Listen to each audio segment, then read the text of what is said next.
The legend lives on from the Chippewa on down of the big lake they call Gitchagumi. The lake, it is said, never gives up her dead when the skies of November turn gloomy. With a load of iron ore, 26,000 tons more than the Edmund Fitzgerald weighed empty.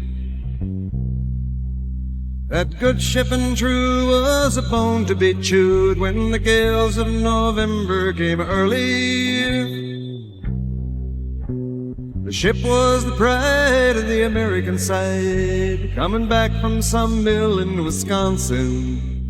As the big freighters go, it was bigger than most, with a crew and good captain well seasoned, concluding some terms with a couple of steel firms when they left fully loaded for Cleveland. Then later that night when the ship's bell rang, could it be the north wind they'd been feeling?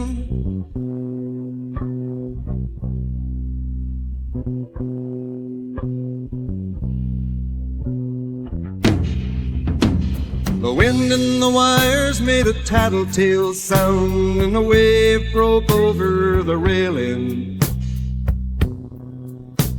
And every man knew, as the captain did too, 'twas the witch of November come stealing. The dawn came late and the breakfast had to wait when the gales of November came slashing. When afternoon came, it was freezing rain in the face of a hurricane west wind.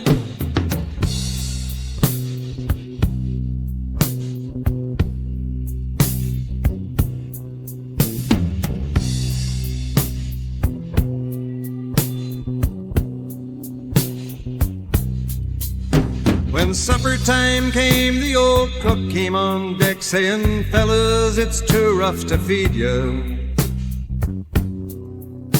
At 7 p.m. a main hatchway caved in. He said, "Fellas, it's been good to know ya." The captain wired in, he had water coming in, and the good ship and crew was in peril. Later that night, when his lights went out of sight, came the wreck of the Edmund Fitzgerald.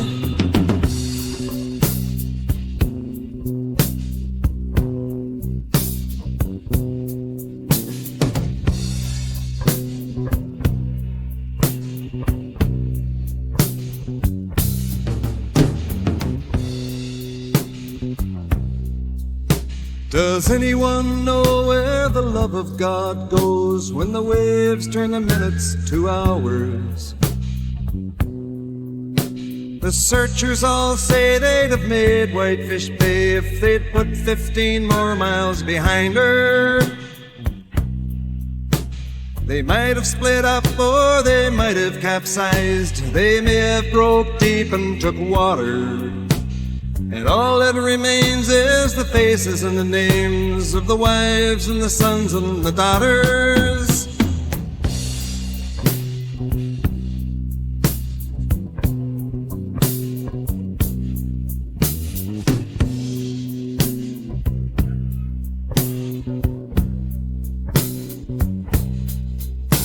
Lake Huron rolls, Superior sings in the rooms of her ice-water mansion. Old Michigan steams like a young man's dreams. The islands and bays are for sportsmen. And farther below, Lake Ontario takes in what Lake Erie can send her. The iron boats go, as the mariners all know, with the gales of November remembered.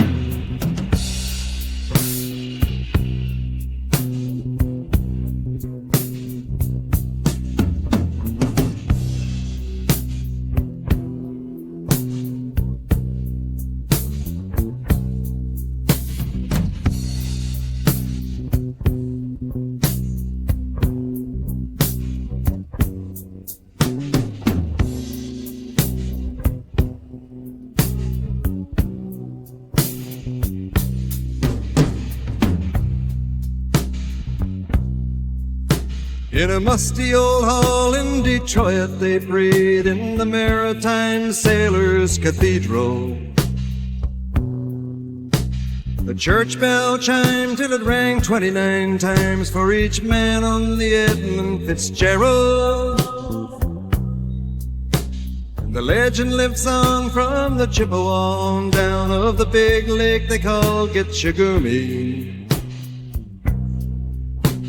Superior, they said, never gives up her dead when the gales of November come early.